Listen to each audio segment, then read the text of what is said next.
नमस्कार छात्रों, एम की संस्कृत कक्षा में आप सबका हार्दिक स्वागत। आज का हमारा विषय है धर्म शब्द का अर्थ व परिभाषा।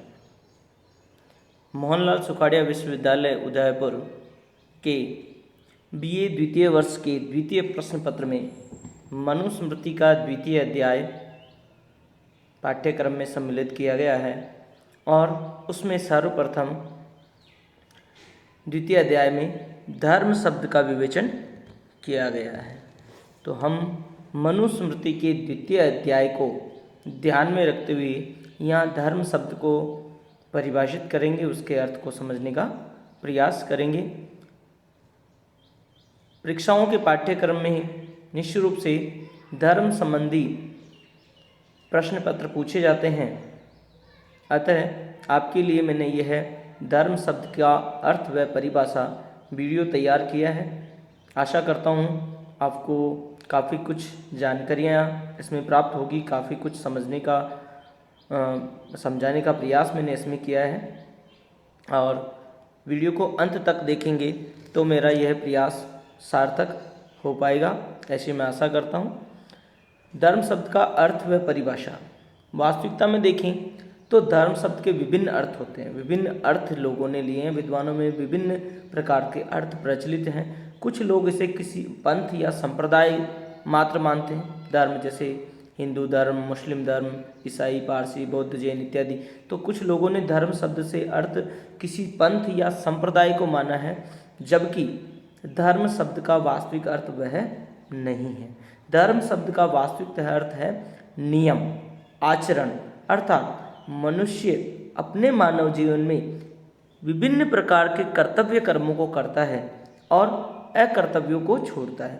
तो इस प्रकार उसे करणीय योग्य, कर्तव्य योग्य कार्यों को करना चाहिए, यही धर्म कहता है। धर्म का अर्थ होता है नियमित अनुशासन, जिसमें बद्ध होकर मनुष्य अपने जीवन को संचालित करें। अतः धर्म का अर्थ हुआ निश्चित नियम या आचरण, नियम, सदाचरण, अपने पथ पर आगे बढ़ने के लिए जो सद आचरण पूर्वक जो कार्य किए गए, जो करणीय हैं, जो कर्तव्य हैं, उनका जो परिपालन किया जाता है, वास्तव में वे ही सब धर्म कहलाते हैं। भिन्न भिन्न प्रकार के ग्रंथों में भिन्न भिन्न अर्थ धर्म के बताए गए हैं। जैसे छांदोग्य उपनिषद की हम बात करें तो छांदोग्य उपनिषद में धर्म शब्द के 3 अर्थ बताए गए हैं। पहला यज्ञ, अध्ययन और दान। ये गृहस्थ धर्म के कर्तव्य बताए गए कि कौन कौन से यज्ञ करना चाहिए, किस किस प्रकार से उन्हें करना चाहिए। गृहस्थों को अध्ययन करना चाहिए, दान देना लेना, जो भी क्रियाएं हैं वो सब धर्म के अंदर परिगणित की गई है। तो ये गृहस्थ धर्म का पहला प्रकार का धर्म बताया गया। दूसरा है तपस्या। तपस्या अर्थात त्याग, जिसके द्वारा व्यक्ति दूसरों का परोपकार करता है, परोपकार संबंधी कार्य करता है, उसे तपस्या धर्म कहा गया है। ये भी छांदोग्य उपनिषद में बताया गया। तीसरा होता है ब्रह्मचारित्व। ब्रह्मचारित्व अर्थात जब व्यक्ति अध्ययन करते हुए ये प्रण कर ले कि मैं विवाह नहीं करूँगा, गृहस्थ जीवन यापन नहीं करूँगा और ब्रह्मचर्य का पालन करूँगा, तो इस प्रकार ब्रह्मचारी के रूप में उसके क्या क्या कर्तव्य होते हैं, क्या उसके कारणीय कार्य होते हैं, उनका जब विवेचन किया जाता है तो ये ब्रह्मचारी धर्म कहलाता। तो इस प्रकार त्रिविध धर्मों का चर्चा छांदोग्य उपनिषद में की गई है। इसी प्रकार हम आगे बढ़ते हैं और देखते हैं तैत्तिरीय उपनिषद और श्रीमद् भगवद गीता में धर्म शब्द का भिन्न अर्थ ग्रहण किया गया है। वहाँ पर इसको वर्णाश्रम धर्म कहा गया। वर्ण और आश्रम, चतुर्थ वर्ण है और 4 आश्रम भारतीय संस्कृति में माने गए, और इन चतुर्थ आश्रम और चतुर्थ वर्णों में जो धर्म कहे गए, जो कर्तव्य कहे गए, उनका विवेचन यहाँ तैत्तिरीय उपनिषद और श्रीमद् भगवद गीता में कहे गए।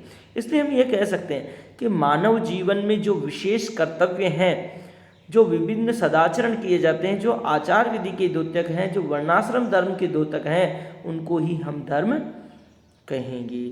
अब बात करते हैं मनुस्मृति की। तो मनुस्मृति के अंदर मनुस्मृति के जो प्रसिद्ध टीकाकार थे मेधातिथि, जिन्हें मनुस्मृति भाष्य लिखा, उन्होंने 5 प्रकार के धर्म बताए हैं। वर्ण धर्म, आश्रम धर्म, वर्णाश्रम धर्म, नैमित्तिक धर्म और गुण धर्म। ये 5 धर्मों का वर्णन मेधातिथि द्वारा किया गया है। और मनुस्मृति में धर्म का सामान्य लक्षण जो बताया गया है वो इस प्रकार है।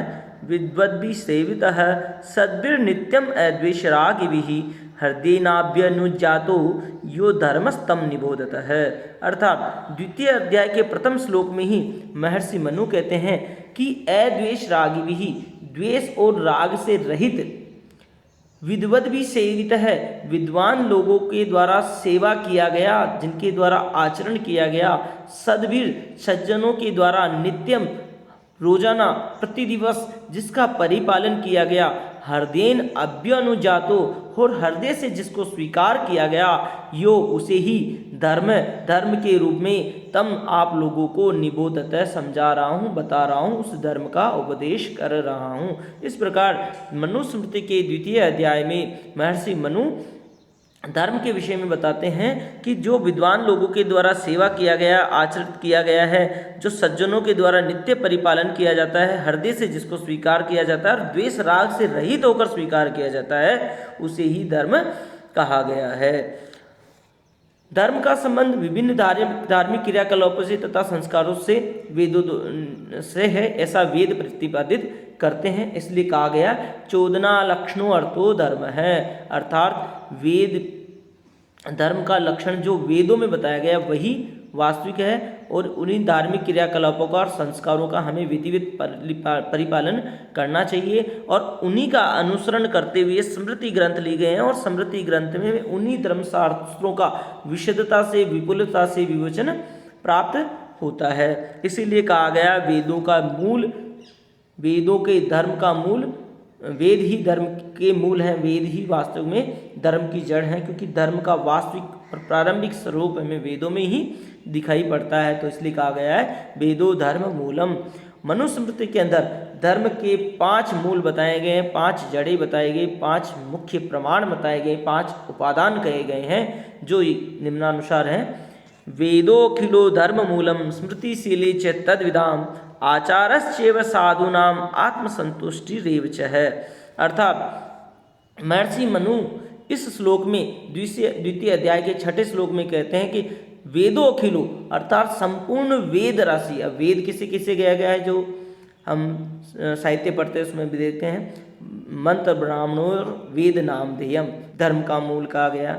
स्मृतिशीले च तद्विदाम, स्मृति ग्रंथ और सदाचार व्यक्तियों का शील आचरण, ये सब वेद, ये धर्म के मूल कहा गया है। आचारश्चैव सदाचरण, लोगों की अच्छे आचरण, ये भी वेद कहे गए। और आत्मन संतुष्टि और आत्मा की तुष्टि, आत्मा का संतुष्ट होना, ये सब धर्म कहे गए। अर्थात सबसे पहले हम वेदों की ओर देखेंगे कि वेद जो हैं वो धर्म के मूल कहा गया है। वेदों में जो भी कर्तव्य बताए गए हैं वही वास्तव में हमारे कर्तव्य हैं और उसके बाद में उन्हीं वेदोक्त धर्मों को, वेदोक्त कर्तव्यों को स्मृति ग्रंथों के अंदर और अधिक विशदता से और अधिक स्पष्टता के साथ उनका विवेचन किया गया है।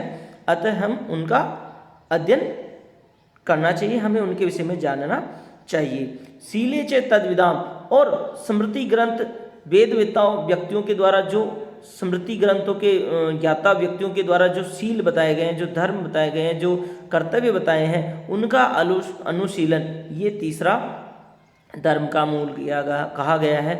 आचार्यश्चैव साधूनाम, साधु लोगों के, सज्जन लोगों के आचार विचार आचरण, उनका सदाचरण, ये भी धर्म का मूल कहा गया। और अंतिम, इन सबको आप प्रमाण के रूप में स्वीकार करेंगे और इन सब में भी अगर कोई संदेह होता है तो आत्मन संतुष्टि, आत्मा की तुष्टि, आत्मा की संतुष्टि, यानी इन सबको अध्ययन करने के बाद, इन सबको जान लेने के बाद भी अगर कोई संशय मन में उत्पन्न हो रहा है तो अपने आप को प्रमाण माने, अपने आप को प्रमाण माने। अर्थात इन सब में जो सबसे अच्छा लगे, इन सब के उपरांत भी, जानने के उपरांत भी जो आत्मा को अच्छे लगे, यानी आत्मा जिसे सर्वोपरि समझे, जिसे सर्वोत्तम समझे, उस कर्तव्य को हमें करना चाहिए। वे इस प्रकार धर्म के 5 मूल यहाँ बताए गए हैं। पहला संपूर्ण वेद राशि, दूसरा, वेद शास्त्र को जानने वाले वेद वेत्ताओं द्वारा रचित स्मृति ग्रंथ, धर्मशास्त्र ग्रंथ। वेद विज्ञों के द्वारा स्वाभाविक प्रवृत्ति यानी सामान्य कार्यों में वो किस प्रकार प्रवृत्ति रखते हैं, किस प्रकार कार्य करते हैं वे, और वेद विज्ञ साधु जनों के द्वारा जो व्यवहार किया जाता है, जो सदाचरण किया जाता है वह, और अंतिम वेदज्ञ शिष्ट जनों के मन की संतुष्टि, अर्थात उन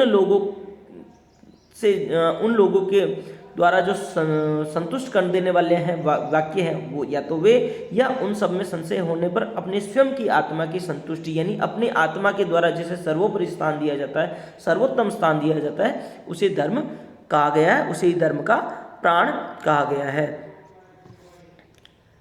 इसलिए कहा विद्वानों के द्वारा जो स्मृति ग्रंथ रचे गए हैं वे ही वास्तव में धर्म के प्राण हैं। वेदों में धर्म के अर्थात कर्तव्यों का अंशतः ही वर्णन प्राप्त होता है। प्रसंगवश वहाँ पर कुछ कुछ ऐसे धर्म की बातें कही गई हैं, विशुद्ध रूप से और स्पष्टता के साथ अगर वर्णन उनका प्राप्त होता है तो वह है धर्मशास्त्र ग्रंथ। अतएव मनुस्मृति में कहा गया, श्रुति स्मृति उदितम धर्मम अनुतिष्ठनि ही मानव है, यह कृतिम एवाप्नोति प्रत्यचानुत्तमम सुखम। अर्थात इस प्रकार श्रुति अर्थात वेदों की वेद वाक्यों को, स्मृति अर्थात धर्मशास्त्र में वर्णित धर्मों को, धर्मम अनुतिष्ठन यानी पालन करते हुए मानव है मनुष्य इस लोक में, यह इस लोक में कीर्तिम एवाप्नोति कीर्ति को प्राप्त करता है, यश को प्राप्त करता है, सम्मान को प्राप्त करता है, और प्रेत्यचानुत्तमम सुखम प्रेत्य लोक में अर्थात मृत्यु उपरांत स्वर्ग लोक में या अन्य लोक में जाकर उत्तमम सुखम उत्तम सुख को, सर्वश्रेष्ठ सुख को प्राप्त करता है, यानी आत्मिक शांति को वह प्राप्त करता है। इस प्रकार हमें श्रुति और स्मृति का परिपालन करना चाहिए, ऐसा मनुस्मृति में कहा गया है। महर्षि मनु शील का आचरण शील का अंतर्भाव आचरण में कर लेते हैं। इस प्रकार उन्होंने 4 प्रकार के धर्म के मूल बताए गए हैं। वेदे स्मृति सदाचार है, स्वस्य च प्रियमात्मनः एतत् चतुर्विधर प्राहु साक्षात धर्मस्य लक्षणम। अर्थात वेद अर्थात श्रुति, स्मृति अर्थात धर्मशास्त्र, सदाचरण अर्थात आचरण, या शील और आचरण, साधु लोगों का आचरण और शील दोनों को सम्मिलित करते हुए महर्षि मनु इसे सदाचरण कहते हैं। और इस प्रकार सदाचरण में शील और आचार दोनों का समावेश यहाँ कर दिया गया है। तो वेद स्मृति सदाचार है, वेद स्मृति ग्रंथ सदाचरण ये तीनों, और स्वस्य च प्रियमात्मन है, और स्वयं के द्वारा जो प्रिय माना गया है, जो अच्छा माना गया है, जो सर्वोत्तम माना गया है, सर्वोपरि माना गया है, ये 4 ही चेतत चतुर्विधम इस प्रकार 4 प्रकार से प्राहु कहे गए हैं। साक्षात धर्मस्य लक्षणम साक्षात धर्म के लक्षण कहे गए हैं।